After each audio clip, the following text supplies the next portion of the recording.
quarterback, Sauce Gardner. Sauce Gardner is a New York Jet! Swaggy Sauce Gardner. I love Sauce. I love his tape. I love his press technique. I love his confidence. He has everything you want to see in the position. And I think Robert Saleh in this scheme is perfect. It's a hand-in-glove fit for him, man. Garrett Wilson. It's Garrett Wilson! The New York Jets have just got two big-time playmakers! I believe that Garrett Wilson is going to be the most impactful rookie receiver in this class. And I think we see Zach Wilson play like he did the last 6 games of the year, times 10, and have a phenomenal second season. Wow, you think? Yeah! Yeah! Let's Jermaine Johnson! Brees Hall, running back, Iowa State. Brees Hall, oh my God! They got him! They went offense. They went with the best running back in the draft. Jeremy Rucker, oh my God! The Long Island native is a New York Jet! J-E-T-S, Jet! Let's go!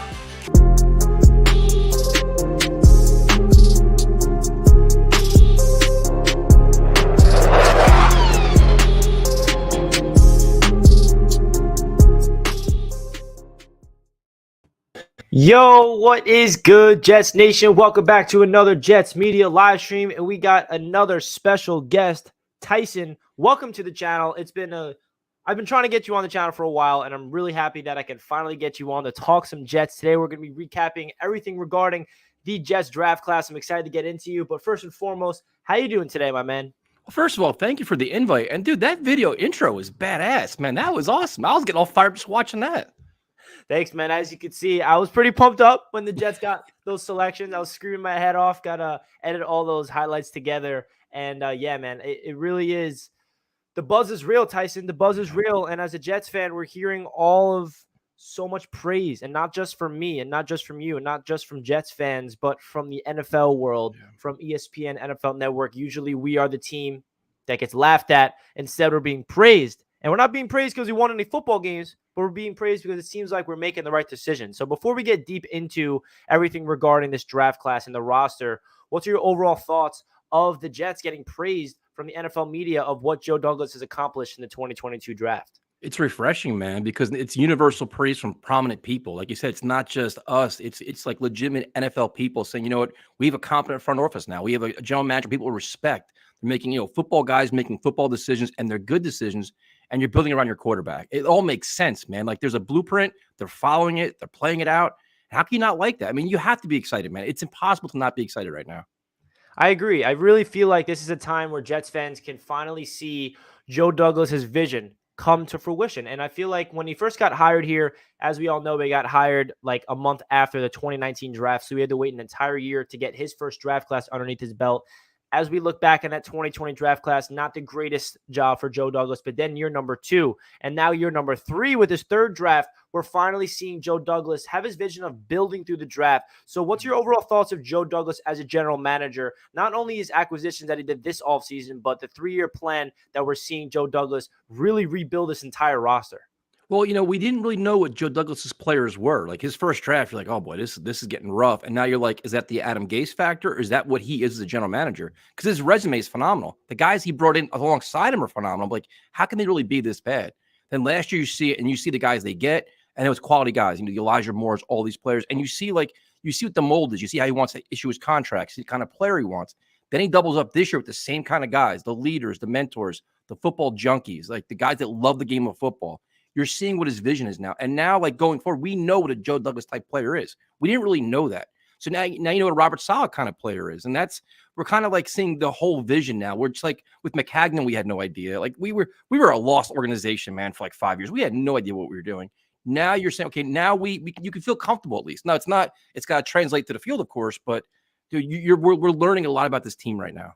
Exactly. And I feel like with the Mike McCagnon era and all the other GMs prior, they had that short-term vision of trying to do the quick fix, and it just never worked. And Joe Douglas always had that long-term vision, and we're finally seeing it come. And we're finally seeing the players that he's acquiring. Like you said, we're seeing Joe Douglas-style players, and I just absolutely love what Joe Douglas has been doing so far. Let's hope that it translates to victories. But shout out to everybody in the chat tuning into the Jets Media live stream. If you guys did not smash that thumbs up button, make sure you do so. And more importantly, down below in the description. Make sure you guys check out Tyson's channel. He does a great job over there on Let's Talk Jets Radio. I'm assuming you guys are already familiar with Tyson and what he does on his channel. But Tyson, do you want to just introduce yourself to some people that maybe are not aware of your YouTube channel? And again, guys, his channel is down below in the description.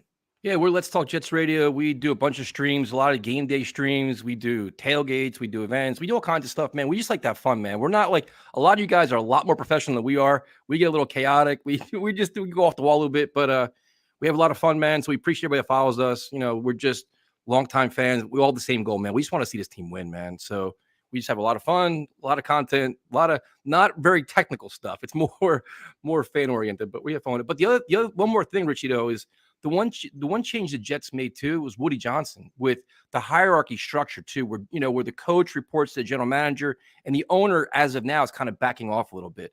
I think that hierarchy change had paid huge dividends, man, because you can't have the general manager and coach on the same level reporting to an owner that has no idea what he's doing. So I think that helps a lot too, man.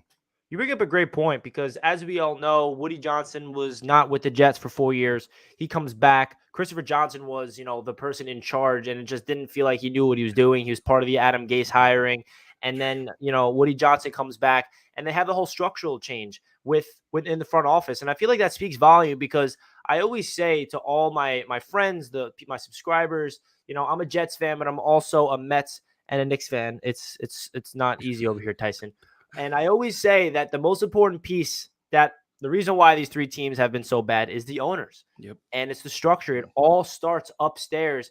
And it's so important to get somebody in the building like Joe Douglas that has that long-term vision. And it sucks that we have to be patient for that long-term vision to really see it to come to reality. But luckily, we're in year number 3 with Joe Douglas. So do you want to speak a little more on that? Because I feel like that's a really good topic that, Jets fans don't really understand about that structural change in the front office and the ownership hierarchy. So you want to expand on that? Oh, yeah, dude. Because you know what? For so long, the Jets were a franchise that was chasing headlines, chasing names, trying to chase victories, and making very stupid decisions doing so. And that's the problem. The whole Tim Tebow's, and they're giving out crazy contracts, and they were just trying to buy everything.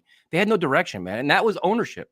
And and the whole Chris Johnson thing with the Adam Gase and doubling down on him, like they were a laughing stock on and off the field. They really were, because nobody respected the owner. You used the Jets for leverage or for money, not for winning. That's the way it was.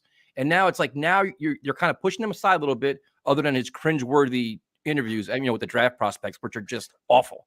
Like, take Woody Johnson off the TV, please. It's terrible. But now it's like, okay, here's your football guys, go do this. And they backed off. They're not worried. I mean, they're worried about ticket sales, but not where they're saying, you know what, let's go chase some prominent name like a Devontae Adams we can't afford to get that short-term success. They're buying into the true rebuild, and I give them credit for it, man, because they haven't done it in years. They did it. Joe Douglas has power now, and it's like he's making good decisions, and it's working out, dude. I just hope it stays this way. Like, just keep momentum going in the right direction. I agree, man. And it feels like you said, we always tried to do the headlines. Let's get the most expensive player. And it felt like whichever GM was in charge of that, it kind of felt like he knew if the Jets do not win this year, he's going to be fired. So the only way that they're going to win ball games is by having that short-term approach. Yep. Let's sign Le'Veon Bell. Let's sign Jermaine Johnson. Let's sign all these big-time players and just not have a long-term vision, because I'm not going to be here in 3 or 4 years if I don't win this season. So it feels good that Joe Douglas came here. He probably gave the ownership his, map of like, I need 5 years. I need to build this thing the right way. And unfortunately, you guys are giving me this roster that's been so bad for so long. It might take some time to really rip this thing from the ground up. And now we're seeing this offense and we're seeing this defense come to fruition. So before we get into all the draft picks, Tyson, I want to go over the offense with you, because now every single player that you see on this board is a Joe Douglas acquisition. There's not one player here that is acquired from any other GM for the New York Jets. So what's your overall expectations for this offense going into year number 2 under Mike LaFleur? Dude, you have to be excited, man. I mean, you pretty much have a talent upgrade everywhere. You have an offensive line that should be stout. I mean, I guess the question that we all have is Becton at this point, hoping that he comes back and just destroys people. I see you have him on the right side, which is interesting. Or no, you have him on both sides. I see. All right, so offensive line's upgraded, but you had the tight end position upgrade is significant for me. I really think it is, man, because that's your safety valve for your quarterback. That helps the running game tremendously. It gives you flexibility in your offense. And that's all good for Zach Wilson, man. If you could run the ball, give him outlets, give him weapons, then you have Mike LaFleur that can dial up anything, man. Like, how could you not? this is probably the most dynamic offense in terms of playmakers we've had in years. It has to be, right? I mean, you have creative guys, fast guys, speed guys. I mean, they're all over the place. It really is awesome to see what Joe Douglas was able to accomplish in 3 years. I mean, this offense on paper is the best that we've seen in so long. And it's pretty crazy, Tyson, because we've heard a bunch of, people saying that Zach Wilson has no excuses this year just because of the supporting cast around him. And it's usually the opposite. It's usually like, oh, Sam Darnold, there's no way that he can survive. Oh, Geno Smith. Oh, all these other quarterbacks that we got. Well, they're obviously not playing good quarterback. They're not playing as a good quarterback because of the supporting cast around him, but now it's a completely different ballgame. And Joe Douglas learned from those mistakes that he didn't have, but previous Jets GMs have had. So what's your expectations for Zach Wilson? I know you just uploaded a video this morning, actually, that I watched where, the make or break year for Zach Wilson is nonsense. So what's your thoughts of Zach Wilson and your expectations for him going into year number 2? I mean, we obviously all expect a big step up, man. I mean, last year wasn't good. I mean, we love him. We want him to succeed, but beginning of the year was bad. The injury was almost a blessing in disguise where he came back a new player. He ended the season strong, but now he's got to build from that. Like we can't regress and start off slow again and mail in 8 games. You want to see a complete season from him, reduce turnovers, flow in the offense, spread the ball around, just start to emerge as a leader. Like to me, it's like a 3-year process with a quarterback. As much as we don't want to hear that, it's kind of what it's going to be like. Rough rookie year. Take the next step year 2. And then year 3, it's like, that's your make or break. That's like your breakout year where you're like, all right, are you our guy or you're not? Are you going to change the game or you're not? Like, you don't want to go into a year 4 and be like, what the hell is this kid? So I think he's going to do it, man. Like you mentioned it earlier. This kid has weapons everywhere. Like you're taking a lot of the pressure off him now. You can just give the ball to Breece Hall, give the ball to Michael Carter, throw it to the tight end, throw it deep to Garrett Wilson. You can do whatever you want now. He's not going to be forced where we're not one injury away for being in deep trouble. You know what I mean? Like in years past, you lose like a Corey Davis or an Elijah Moore. We're like, let's go sign guys off the street and try to figure it out. They have depth, they have talent, and it's going to make life a lot easier for them. I agree, man. The supporting cast around him is absolutely incredible. And Joe Douglas has done his job. He's done his job to build his team properly around the quarterback. Now it's on Zach Wilson, and it's on Mike LaFleur, and it's on the players to stay healthy and to help out their young quarterbacks. So let's get into the draft, Tyson. Now, this was pretty crazy. Going into the draft, obviously, we had 2 top 10 picks and 2 picks in the top of the 2nd round. Joe Douglas moved all over the place, both of them moving up to get his guys. So before we get into each individual player, what was your thoughts overall as a draft class that Joe Douglas was able to accomplish in 2022? As it was playing out, it was like a roller coaster ride, man, because you wanted to figure out, like we all have what we wanted. Everybody wanted the receiver. You wanted the pass rusher. You didn't know how they were going to go about getting it, but it's like, you got to get it. So I was surprised, man, coming out. Sauce Gardner at 4 kind of surprised me based on what you read. And I was a victim of starting to buy into what everybody was telling us, like the Jets don't want a corner. Like we all get sucked in because you get so excited, man. You're like, and then you kind of have who you want in your head. But as the process played out, you're like, all right, you got a corner, top level corner. You get a great receiver, which we desperately need a receiver. Then I'm like, well, where's the pass rusher coming from? Because now it's a long wait. And you don't want the draft to dictate who you get at pass rusher because it's an enormous need, Then they go out and get Johnson, man. And I was all fired up. I mean, I was like, this is a jack. It's a home run. Like you sit back and you see like pick by pick, you get nervous, but you see the entire pile, and it's like, this is awesome. Like it's great, So I was surprised by some things, but you're walking away from the draft saying, build around Zach Wilson. We've been saying it, repeating it. You've been saying it. I've been saying it. Everybody's saying it. They did exactly that with game-breaking talent, man. Like this is elite level talent.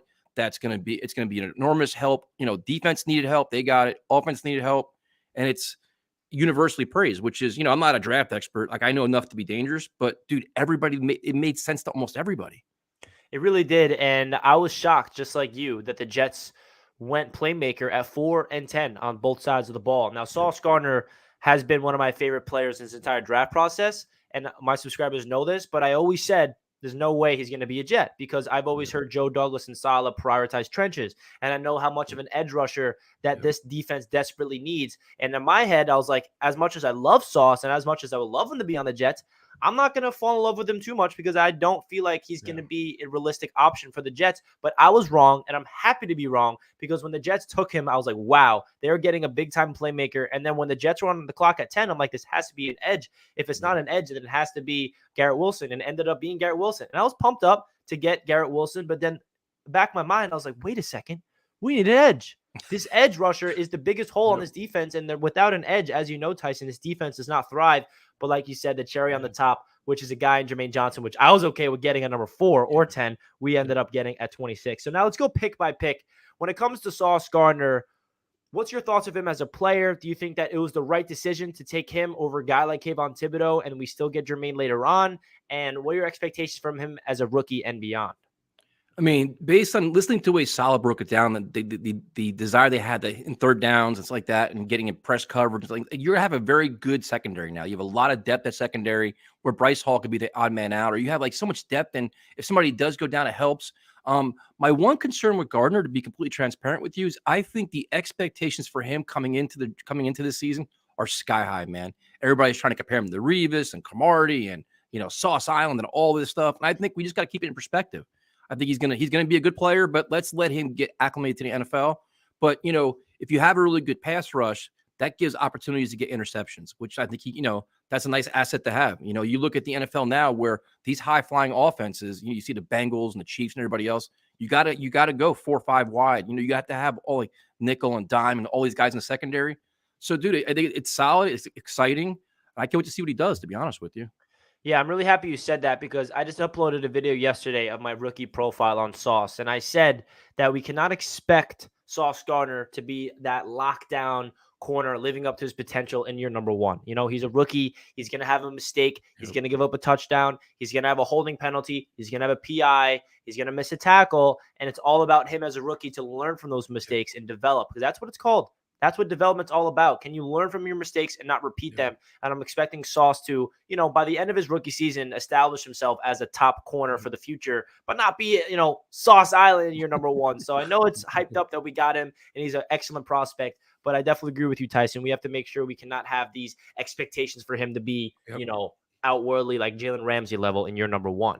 Now, when it comes to Garrett Wilson, this is a player that I feel like Jets fans are going to fall in love with because of his flashy style on the field, his yak ability, he can do pretty much everything at the wide receiver position. So what's your thoughts about the Jets going with the best receiver in the draft, in my opinion, at number 10?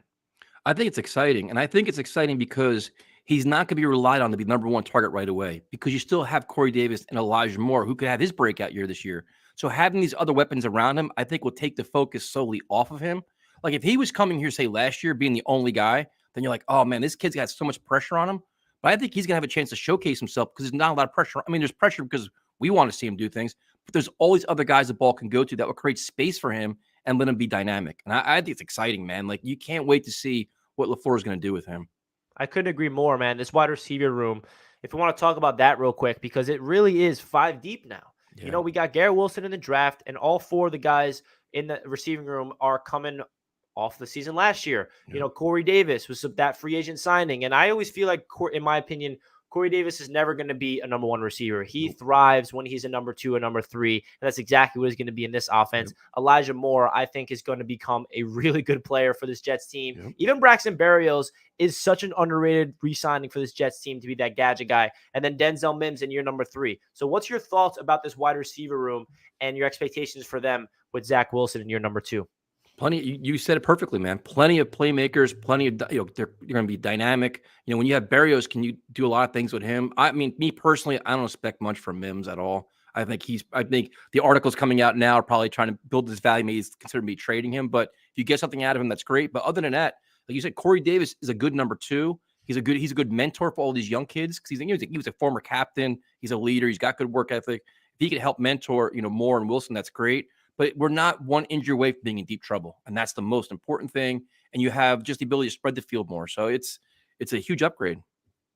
Is versatile and is deep. That's something that, yes. And like you said, it's so important that we're not 1 injury or 2 injuries even away from thinking that this is an absolute nightmare like it's been in previous years. So please, can we just stay healthy, even though we are prepared for injuries if unfortunately that does come our way. So the New York Jets trade back into the first round and we get Jermaine Johnson, a player that I absolutely loved in this process, that I was okay with taking him at number 4, even though I knew that was a reach. I knew that if they took him at 4, I knew that the Jets will be looked at as, wow, that was a reach. But I love Jermaine Johnson that much. And more realistically, I was looking at him at number 10, but he somehow falls to us Joe Douglas trades up, gets their guy that they scouted and coached at the Senior Bowl. What's your thoughts about Jermaine Johnson and your expectations from him as a rookie in Robert Saleh's defense? I was in the same boat you were, man. I was like, take him at 10. Like, I kind of thought he was going to go at 4. I was like, you got to take him at 10. Because now that was when panic started setting in. I'm like, I don't want to wait till the second round.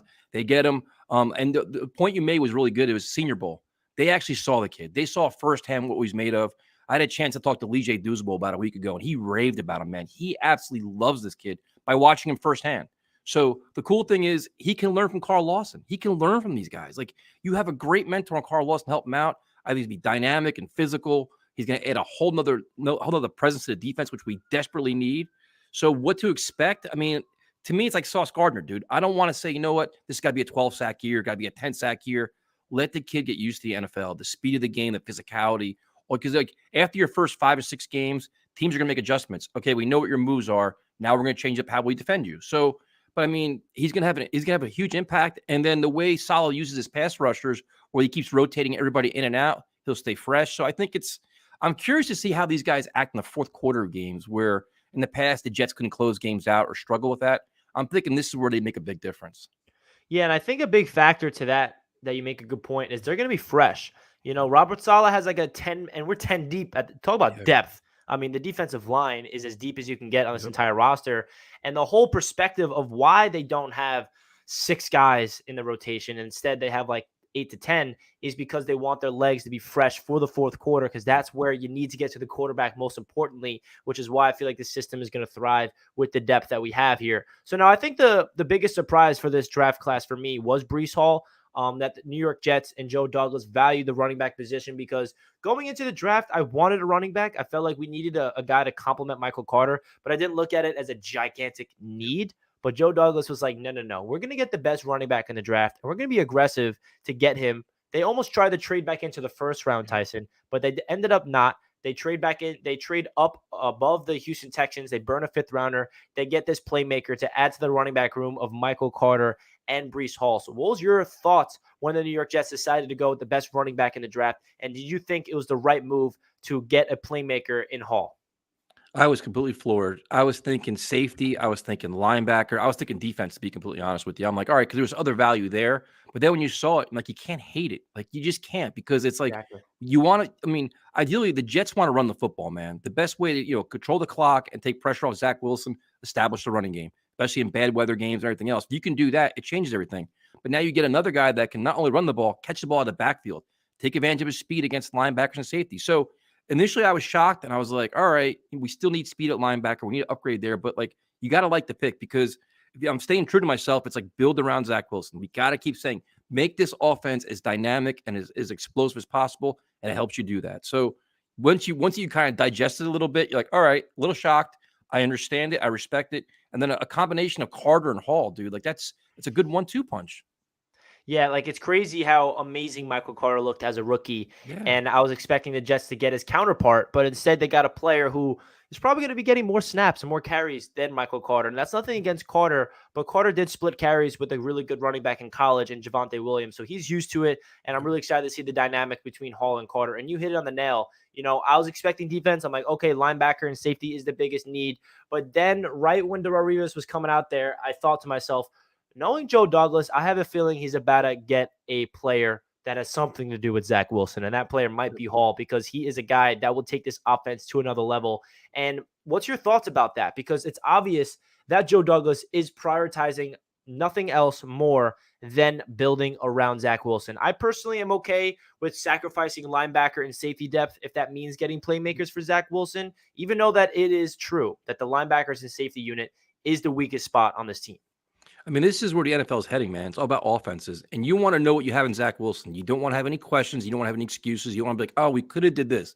You put him in the best possible position to succeed. If that means settling a little bit on defense, well, guess what? Your coach is a defensive-minded guy. Figure out a better scheme. Get more out of your players. Like, last year was terrible. This year, make your defense better. And if your offense can control the ball, your defense won't be on the field anyway. So it's like, I respect it, man, because we went through the whole Sam Darnold experience, where it was just a nightmare of just not doing, the Jets even screwed Sanchez at one point, Mark Sanchez. So it's like, they're not doing that. They committed to it. They're, and I respect it, because you just want to see Zach just take off and you want to see an NFL offense. We saw glimpses of it last year, but if you want to catch up to the Bills and the Chiefs and everybody else, this is the way you got to do it, man. I agree. And I feel like this Jets offense is not only going to be good this year, but it's for the future, right? It's not players that are old and just like ready to win all right now. It's for the future. We got Hall and Carter in back-to-back drafts. We got Elijah Moore and Garrett Wilson in back-to-back drafts. The offensive line is filled with young talent. And then the next guy to add to a position group that we did not really talk about as much is Jeremy Ruckert, who I believe is going to be the future tight end of this team. Maybe not in year number one because we got guys like Conklin and Uzama, but Jeremy Ruckert, as you know, the Long Island native, grew up 15 minutes from me because I'm actually from Long Island as well. This was one of my favorite players in the draft, and I'm so excited the Jets ended up getting him. And I'm sure that you and I were on the same perspective. Okay, end of the third round has to be defense now. Nope, it's another playmaker for Zach Wilson. So what's your thoughts about the Ruckert pick? Same with you, man. I was floored again. I'm like, wow. I'm like, all right. And then you look at it, you're like, I was thinking it's got to be defense. It had to be, right? And then you get him and you're like, all right, I understand it though. Again, like you said, and he's in a perfect spot, man. No pressure year one. He's got two guys ahead of him that could do it. You can find roles from in the offense. He can learn. He can grow. He can just get acclimated. And it's perfect, man. Like you mentioned it earlier. It's like sustainable success. A young nucleus of players that can grow together for the next 3 or 4 years. You have the young receivers. You have the young running backs, the young quarterback, and they have a young tight end too. They can all grow. You add in some young linemen, and that's how you rebuild your team. That's exactly how you do it. And it's exciting. And to see the passion and pride he has of being with the Jets, man, and with his family and doing the Jets chants, like he's going to be a fan favorite, man.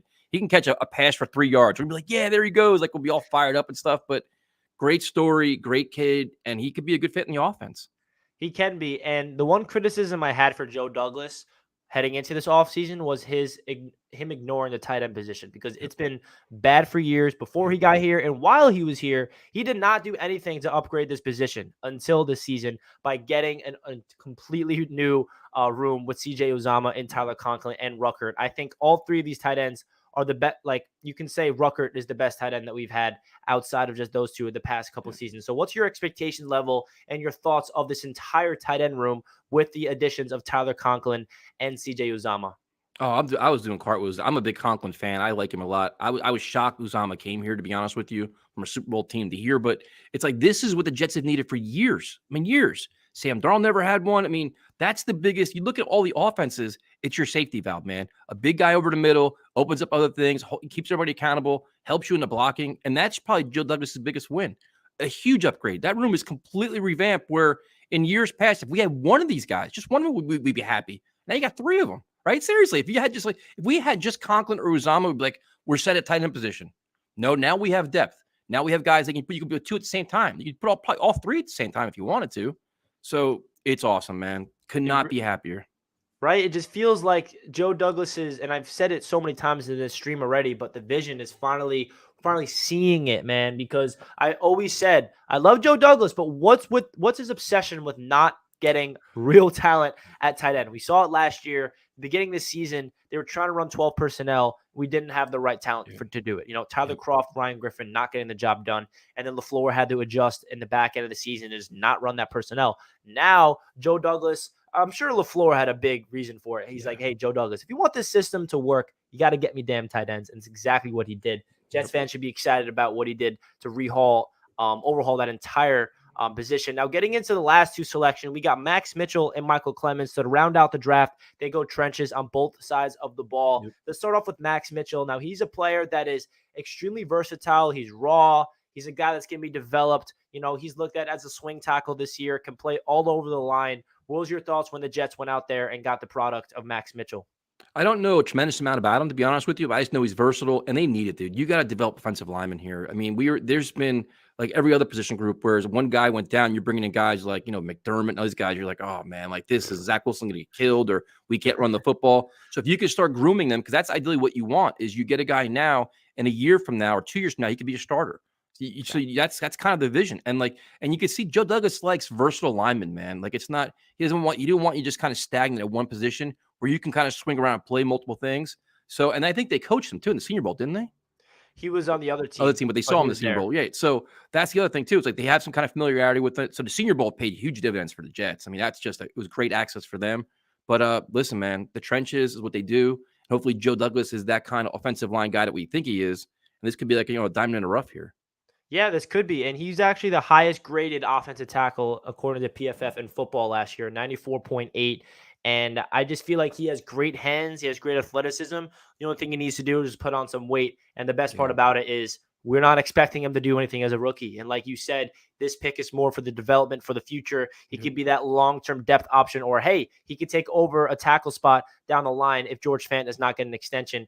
And I feel like this is a guy that Joe Douglas and the Jets are looking to develop for the long term. Yep. And then to round out the draft, we go out there and get Michael Clemons, the edge rusher, the defensive end from Texas A&M, who's getting a lot of buzz after his press conference. He has a goofy personality to him, all about business, full, like, just intense. And then he gets on the field. He looks like a different animal. As Robert Saleh said, he goes to a very dark place when he puts the helmet on. So what's your thoughts about the Michael Clemons selection to round out the draft? Love it, dude. I mean, I like pass rushers, but he is relentless, man, explosive. And this is what you need in a locker room guy. You need just guys to just get after it. Love the game, get it, smack the quarterback around, speed on the edge, tenacious. And that's how, if you look at like Saleh's defenses in the 49ers, like this is what you want, man. Relentless pressure. And Clemens is going to be, he's already a fan favorite with the way he presents himself and how he messes around with the media.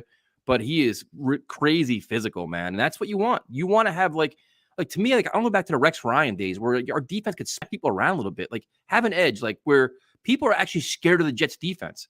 Like when was the last time we said that? Where you're literally saying, you know, the Jets defense is a force.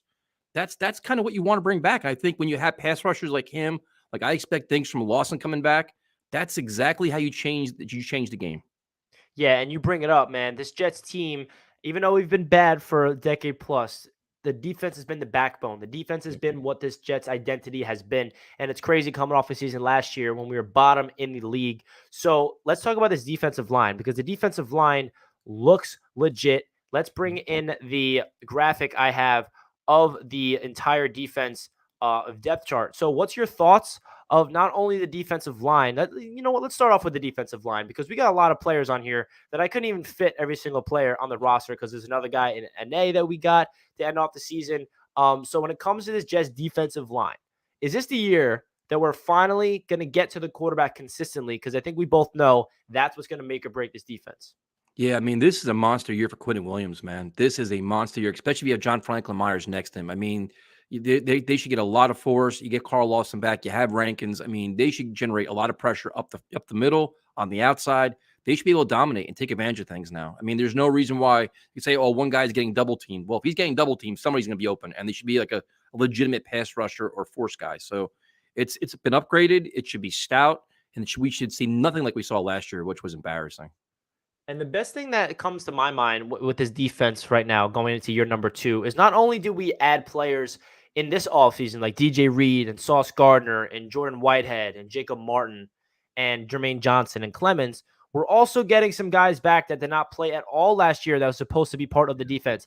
Carl Lawson, Vinny Curry, LaMarcus Joyner. So what's your thoughts of the acquisitions, even the players that are returning from injury in Carl Lawson and even Vinny Curry providing that depth and LaMarcus Joyner? Because that's like 6 or 7, 8 brand new starters that did not step on the field for the Jets last year. Great point. And I think of all the guys you mentioned, I mean, I love Carl Lawson. I loved when they signed him. It was unfortunate what happened last year. I think he had a huge impact. I think the second biggest impact is Joyner because the Jets at safety position last year was a revolving door because everybody kept getting hurt. But you have Whitehead there, who I love, but Joyner is going to be there. And then you have the young corners in front of them. So if you have two veteran safeties in the back, you can help mold and mentor all those young corners in front of you, keep them in position, help them point out different routes and different schemes. That I think if Joyner can stay healthy, stay on the field, he's versatile too, man. He can do a lot of things. I think that's a huge lift for the Jets. And when it comes to this linebacker room, we mentioned that it's definitely the weak link, and we wanted to get one in the draft, and the Jets decided not to. If we don't, last year the Jets drafted 2 linebackers in Hamza Nasruddin and Jamie Sherwood, 2 safeties that they transitioned to linebackers. They did not do anything in the rookie season to give us any indication that they're part of the future at all. But you never know; they could develop. I feel like the one thing that this draft told me, Tyson, that they did not draft a linebacker is they are high on their linebackers. They like CJ Mosley. They like Quincy Williams. They like Sherwood and Nasruddin. So what's your thoughts of the linebacker room and your expectations for them in 2022? That's a great question, man, because I thought Quincy Williams did a lot of good things, but I thought he was quite inconsistent. So maybe now in this offseason with the Jets, maybe he can improve on certain things, work on certain things. I know they love Sherwood, who got a rough deal last year because he was just thrown into the fire. But I wouldn't be surprised if they sign somebody else. They wait for June cuts or training camp cuts. But I think that that's a position I think that you still want to add, great athletes that can go sideline to sideline. Obviously, I love CJ Mosley, but if you can start developing guys that can take over when he leaves, you get your next guy in line, get your next captain, your next your I guess middle linebacker, however you want to do it based on their scheme. But I still think they need help there, man. And that's hopefully they get it. I agree, man. And the other weak link to the defense is the safety position. I know that you broke down Joyner, and if he's healthy, it's going to be a big time plus for this defense. Not only just him as a player, but his leadership and his ability to keep everyone in line, especially having a rookie corner in Sauce Gardner next to him. So what's your thoughts of the acquisition of Jordan Whitehead? Because that was a big free agent that we brought in free agency, and the depth behind him in Will Parks, Pinnock, Ashton Davis, and Elijah Riley. I love Whitehead, dude. I absolutely love Jordan Whitehead because the Jets, they need an enforcer back there. You need a thumper, guy that can go line of scrimmage, smack guys around, big hits, physical, tenacious. Like that, you're getting more leaders on the defense, which is great. I think he gets a lot of value. I know that they're really high on Pinnock. I mean, they have a lot of I'm not an Ashton Davis guy. I mean, I think that ship has sailed. I think I saw more from Elijah Riley than I did Ashton Davis, whatever that means. But I think Whitehead, it's a big, because now you have, if you look at go down like the center of the defense, if you have Quinnen Williams and say, John Franklin Myers, CJ Mosley, and Whitehead, you have just all physicality, man. And I think that's a really good thing. I think it's going to help a lot. I really think the secondary's got a lot of improvement. Defense is going to be better. So it's exciting, man. Yeah, I agree. And to finish off the defensive side of the ball, I want to talk about the corners, because all of a sudden, Tyson, last year going into the season, that was the weakest position. We're like, wow, our corners are going to get torched. But they actually played well. Bryce Hall and Brendan Eccles and Michael Carter II as a year 2 player of Hall, as rookies in Brandon Eccles and Michael Carter II, even throw in Javelin Guidry, who's a young player, even Isaiah Dunn, an undrafted free agent, got some time, even Pinnock as well. They exceeded expectations, but the Jets weren't comfortable with that. They went out there and got a starting corner in free agency in DJ Reed, and they draft the best corner in the draft in Sauce Gardner. And now the 2 corners that started last year are now behind them. So the depth is ridiculous at this position, and I think it might be the deepest position on this team in terms of youth that we can be excited for the future. So what's your expectations level from the revamped corners this season for the New York Jets? I mean, you're going to see a much improved group. I mean, you can line up with Diggs and Tyreek Hill, and you can feel a little more comfortable with it. And I like Brandon Eccles. I'm a fan of his. Like the way he plays. Those guys learned trial by fire last year and put in some really bad spots with no pass rush. So the fact that they were covering the way they did with absolutely no help in front of them spoke volumes.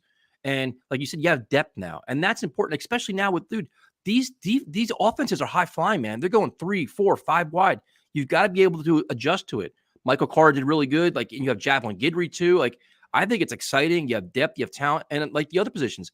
Now, DJ Reed will probably kind of be your mentor back there to help teach all these guys, and that's good. But it's exciting, man. You can press now. You can do a lot of different things. You have, versatility with your defense, which they didn't have last year. Last year was just a fiasco. So it's a good group, man. A really good group.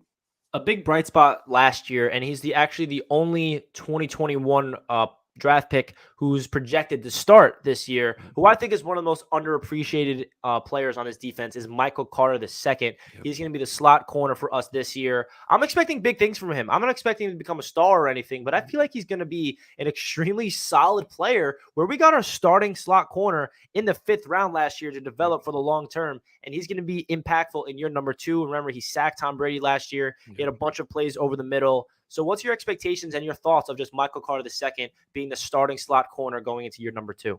Well said, man. You completely nailed it. I'm excited about him, man, a lot. He's becoming a playmaker. He's going to emerge. I think some of these guys are going to flourish under Robert Saleh. Instead, he's definitely one of them, man. To get him where they got him, and you can see these guys are they're going to be all ascending, and they're all learning and growing together. I keep saying it, but it's the truth, because they're all so young, man. They're all a cohesive unit that are figuring it out together. They're going to take the next step together. And I think he's a very good player, man. I agree. I feel like he's a player that is it feels good that the Jets have been drafting and developing. And Michael Carter II is one of those guys that, the good teams around the league are the teams that can find talent in the 4th, in the 5th, in the 6th round and make them impactful players, not only for depth, but for players that can actually start and be impactful players for the foreseeable future. So to go over the free agency class real quick, is there any free agent that the New York Jets brought in that you think is your favorite out of all the guys? It could be on offense or defense. That's going to be the most impactful to really help out this Jets team in year number one. That's a great question because I'm really high in this class, probably higher than most people are. I love Whitehead. I love Conklin and Zuma, but I think it could be Tomlinson because this Jets offensive line needed a little nasty to them. They need a little more physicality. I think they need a little more leadership, and I think he's going to bring that. I think when you have a young guy like Becton, you have a young guy like Vera Tucker, if he can set the tone for them and get that edge to them and make them a little more physical, like establish the line of scrimmage a little more. Like far too often last year, Zach Wilson was getting his ass kicked and nobody was helping him. He's laying on the ground. He's sitting there, and the offensive line look like they're kind of like, all right, let's move around. I think Tomlinson changes some of that. That's a mindset change. That's a more like so it may not be the flashiest signing. I mean, he got good money, but I think in terms of what we needed there, I think that's probably the biggest one. I agree. I think that the big hole on this offensive line heading into this offseason was right guard. And the Jets went out there and got a Pro Bowl player to play left guard, and we're transitioning Elijah Vera Tucker to the right side. So what's your expectations for that? And what's your thoughts of moving a rookie player that started off his career at left guard? And what are your expectations for Elijah Vera Tucker to transition to right guard? Do you think there'll be any bumps in the road, or do you think he'll have an even quick transition there? It's a great question, man, because he's like a phenomenal athlete. It's a bold move by the Jets too. Like you had a left guard that could probably be a Pro Bowler there himself. Vera Tucker's probably on that path to be like a Pro Bowl level guard. They move him to the other side, so hopefully you have two Pro Bowl level guards. I think phenomenal athlete, great work ethic. I think he'll figure it out. I mean, there could be some probably like speed bumps early on, but I think they'll be fine. I think the bigger question is just the tackles. What do you do with Fant and Becton? Yeah, I want to get into the offensive line talk, but real quick before we do that, guys, if you're just tuning into the show, make sure you hit that like button if you're enjoying Tyson joining in the show. We got just under 200 people tuning in with 47 likes. Run up the thumbs up button if you guys are enjoying the show. And of course, make sure you guys subscribe to Tyson's channel down below in the description. If you did not check out his channel already, make sure you do so. Got great Jets content over there. So Tyson, let's get back into the offensive line because I think that might be, outside of the quarterback, the X factor of this entire offense going into the season. You mentioned that, you're not worried about the guards. You're comfortable with Tomlinson. Yep. You're comfortable with ABT, but the offensive tackle position is a little question mark. So what's your thoughts with George Fant, Mekhi Becton? Who do you think is going to win that job at left tackle and the overall depth at that position? I think George Fant's left tackle, and I think that Becton goes to right. I think that, and I expect big things from Becton. I'm not on that people that hate him. I think that last year was a freak injury. I think he got a huge dose of reality of how everybody has treated him and trying to write him off and insult him. So I think Becton comes back a man on a mission. I think you see a great version of him. But I also think that George Fant earned the left tackle spot. He played very well there, and I think that I think that's where he's gonna play, man. I would honestly be shocked if Becton's left tackle. I would be.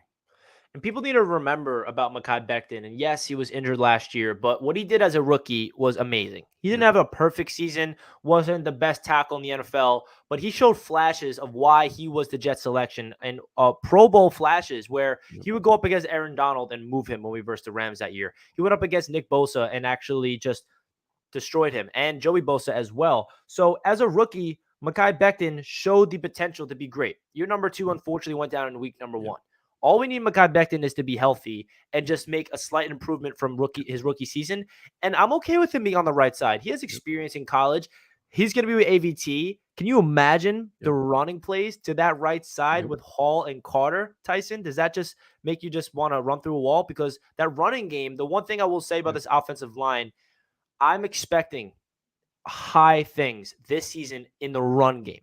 Because it's all this offense, the scheme is all about ground and pound. The scheme is beautiful for it. And the personnel that we got, especially with Tomlinson and AVT as the guards, what's your expectations level from the run game from this offensive line? And let's just start with this. They're healthy. No, I think they're going to dominate. I think that, Becton's a beast, man. And if Vera Tucker is the sky's the limit for him. So I think they can dominate. And Tomlinson adds that edge. You have physical guys that can blow you off the line of scrimmage and establish the running game. The expectation should be much improved. This is probably going to be the best offensive line we've had in a few years. Seriously. They're physical. They're, and you have, now it's like, I think, and this will rise to play. I'm not a big McGovern fan. I think he's just an average center. But I think when you have the guards on the next to him, his play is going to get better. He'll do better things too. So I think the offensive line could start emerging as a strength now, finally. And that's another thing that Joe Douglas came here. He's the one that said he is going to revamp this unit. And now we saw in year number 1 for JD, he got 5 new starters, and it was kind of a mess because they couldn't really, mesh well together. They signed George Fant, McGovern, GVR. They draft Mekhi Becton, and now we're seeing George Fant was probably one of Joe Douglas's best free agent acquisitions that we don't talk about enough. So what's your thought about George Fant? Because I feel like last year he had such a dominant season in pass protection at left tackle. Is he a guy that you'd like to see the Jets extend, or do you feel like they should move on from him this year and try to find his replacement, whether that being even Max Mitchell or through the draft next year? Great question, man. That's a phenomenal question. I think he saved the Jets last year by just taking up the left tackle position. Because you think about it, when he was first signed, Jet fans were pissed. What are you doing with this guy? He's a jumbo tight end. We were mocking the selection. Right tackle, he was like, all right, lost out to Morgan Moses. And you're like, what are you doing with him? What's his contract? What are we gonna do? He saved the Jets last year, and he played very well. If you find a left tackle in the NFL, you keep him. Right? Like, you don't want to play games here. Like, you don't want to kind of mess around there. So to me, it's like, if he comes into training camp and in great shape, wins the job, he seems like he's a respected guy in the locker room. The team loves him. Does a lot of good things in the community and stuff like that. So if he's your guy at left tackle, he's your starter, you find a way to keep him, man. Get a new deal done. There's rumors that they were working on a contract. Why not? I mean, get stability there and get these guys all locked up. Yeah, I'd agree. I think Fant, he's also 30 years old. That's like a good age to be at as like a veteran, right? He's not too old where he's, losing a step or anything. I feel like George Fant, if they extend him, I'd be happy. And about him and Mekhi Becton as a long-term answers there. Now, getting into the year 2 players, because we talk about the rookies this year, but we also have a rookie draft class from last year who's coming off a pretty darn good season. So what's your expectation level for players in year number 2? We'll start off with Elijah Moore. We haven't really talked about him a lot. So what was your impressions of him in his rookie season and your expectations for him going into year number 2? Well, the expectations for the rookie season, we were hoping like rookie of the year and all these high flying plays. And then he had like the drop against the Panthers. You're like, oh no, this is going to be one of our Jet draft pick nightmares. And I think the sky's the limit for him, dude. I think this will be a year he takes off where it's like, you're going to see a lot more productivity, a lot more plays. The offense will open up a lot more. I mean, you have, if you have the running game, you have the tight ends, he'll be in space a lot more. So you'll truly see what he is, and will take a tremendous amount of pressure off of Garrett Wilson. I think everybody's worried about getting number one wide receiver. He could be your guy right there, man. So I have really high expectations for him. I agree. Elijah Moore is one of those players. If you look at what he did as a rookie to finish, and you said it, he did not start the season off good. I mean, week number 1, he has that drop. Doesn't even have a reception in his week number 1. Week number 2, the Jets got just blown out by the Patriots. Week number 3, he gets a concussion. And then all of a sudden, Elijah Moore, all that hype in training camp was like, okay, he's having a really tough start to his rookie season. Let's hope that he can finally show some type of flash in his rookie season. He comes back from injury, which was just a concussion for a week.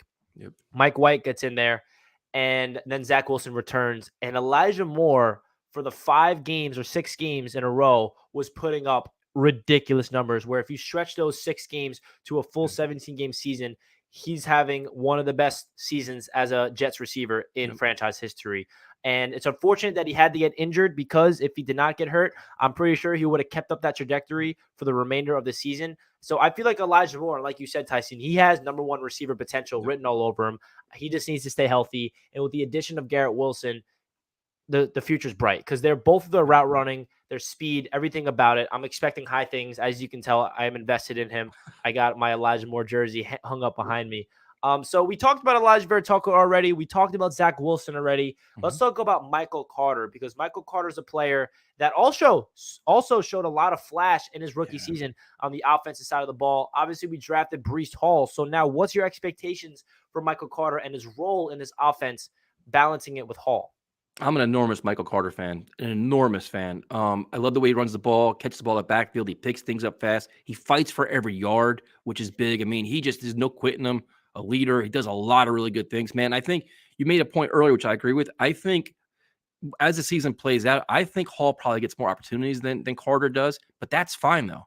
Like it's completely fine. I mean, if you got to run the ball out at the end of the game or whatever you want to do, but I think he's a tremendous player. Great. I think he's going to do a lot of really good things, but it may be more of a complimentary role, if anything, but it's a good problem to have. I mean, you have a running back room that's better, but I think if Hall does struggle or gets banged up, whatever, Michael Carter can carry the rock for 20, 25 times a game. No problem, dude. Like you feel comfortable. You're not like, oh, this is a huge step back.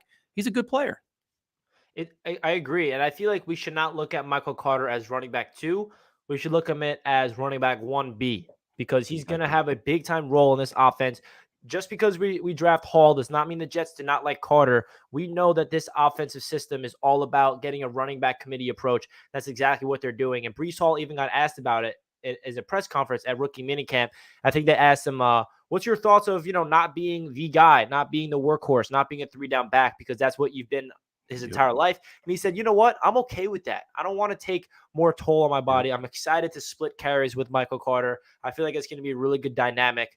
And I feel like that duo is going to be so fun to watch. Yes, and we also have a veteran in Tevin Coleman. So what's your overall expectations from the running back room as a whole, outside of just Carter and Hall and Coleman? Do you think this run game on top of the offensive line really has a chance, if everything goes well, to be like top 10 in the league, or am I getting ahead of myself? Do we have the talent and the scheme to do that? I think they definitely have talent, top 15. I like the explosive nature. I like the fact they can catch the ball in the backfield, which is huge. You have to be able to do that. Then the thing is just blitz pickup for like a young rookie quarterback or running back, good in blitz pickup. And that's where Tevin Coleman comes in. So you have the veteran, you have the two young guys. I think it's a good mix. Then you have the other guys like Austin Walter and Michael Pirine, which whatever. But I love it. It's Green Bean started me on this stuff, got me out of my shell. But I love the running back room, man. I do. Like I said, I'm an enormous fan of Michael Carter. I really like it. I think the Jets offense, if they can run the football successfully, it takes so much pressure off Zach Wilson, takes so much pressure off the defense. It changes everything for him, man. I think they had the pieces to do it.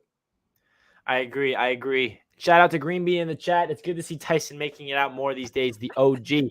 Yeah, man, I had to make sure I got Tyson on the channel. He is the OG, and it's exciting. Been enjoying this time here with you, my man. So to finish off the stream, we're going to open this up to a Jets Q&A. So anybody in the chat that might have a question for Tyson and myself, let us know, and we can get into your questions. So right now, if you have any questions regarding the Jets, their expectations for this season, the rookie minicamp, the draft class, whatever you guys want to talk about, let us know. My guy Jack's in the chat. What's good, Jack? Appreciate you tuning in.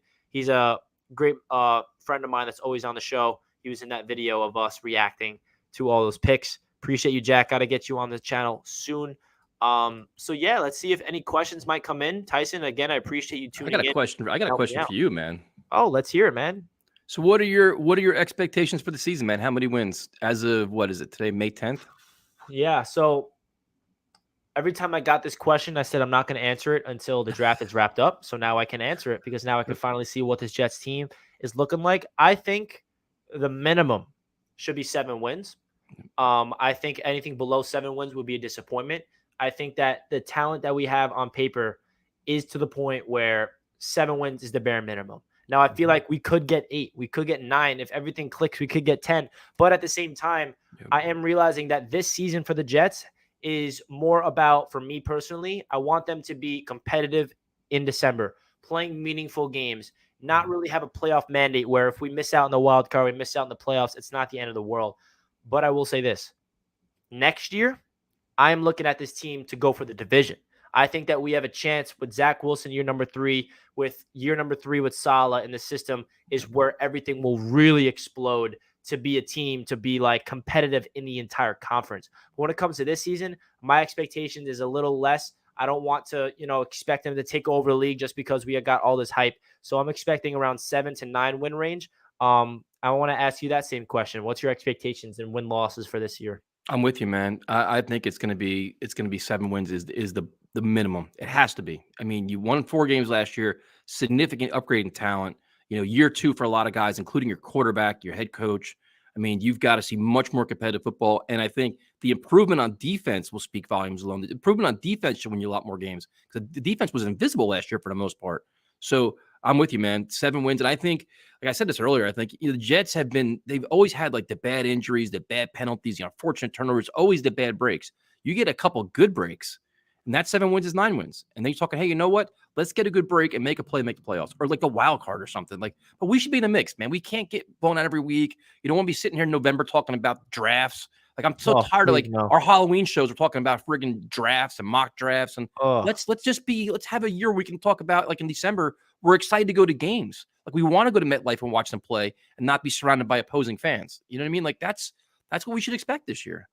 Absolutely. And we are so hyped up right now in May because of what they just accomplished in the offseason. So now it's time for us to be hyped up when it matters the most, Tyson, and that's during the season. And I feel like that's what we should be expecting, is having an eagerness to go to MetLife Stadium in December in the cold weather to root for our team to potentially make the wild card. So V-Man comes in with a $5 donation. He says, Tyson, did you see the photo I sent you of the Jets offseason in a nutshell? Also, thoughts on the rumors of Sunday Night Football Jets versus Patriots on September 11th. So appreciate V-Man with the $5 donation. And what's your thoughts about this one?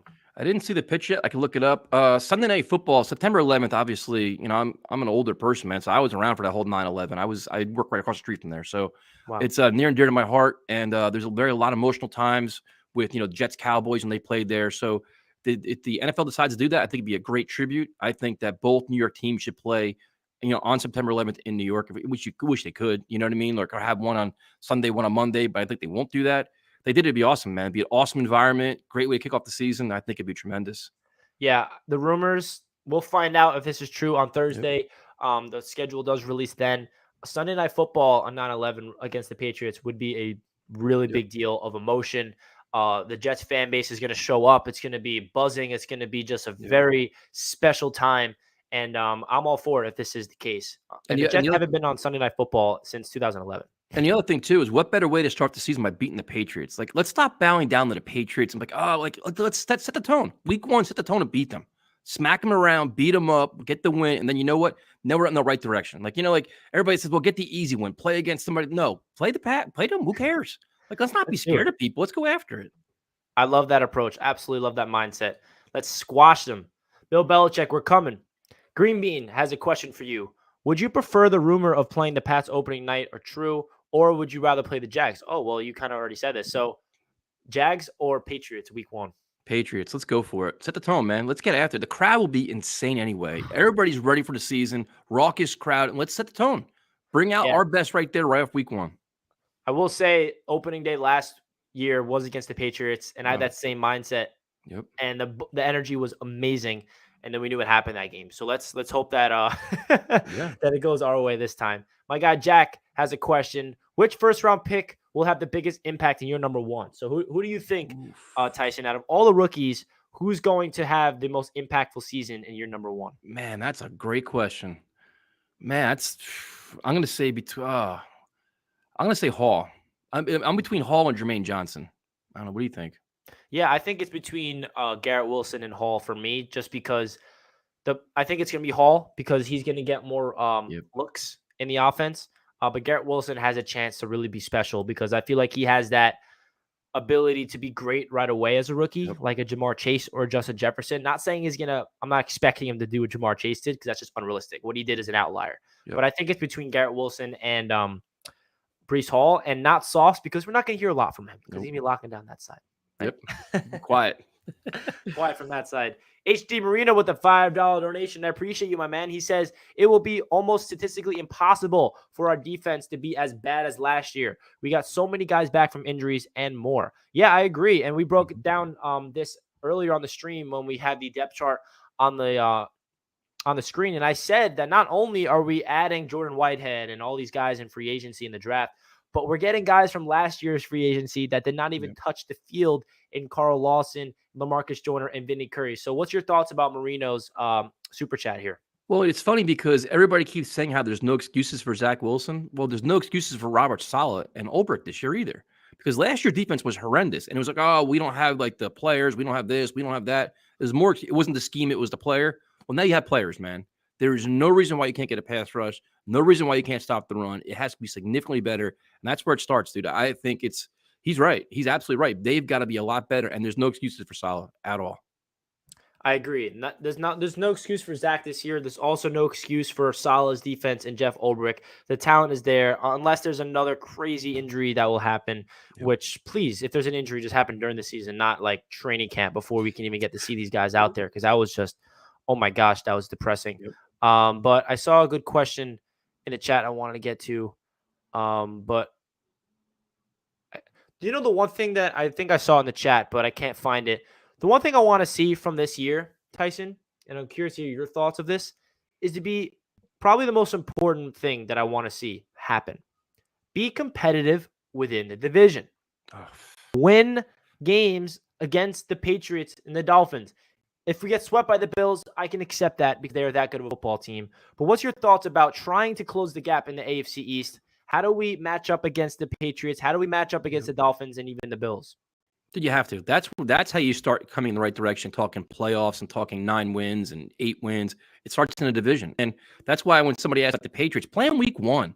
Let's stop being scared of the Patriots, man. Not the same old Patriots. And we're not the same old Jets. That's the biggest difference. So get after Mac Jones, beat them.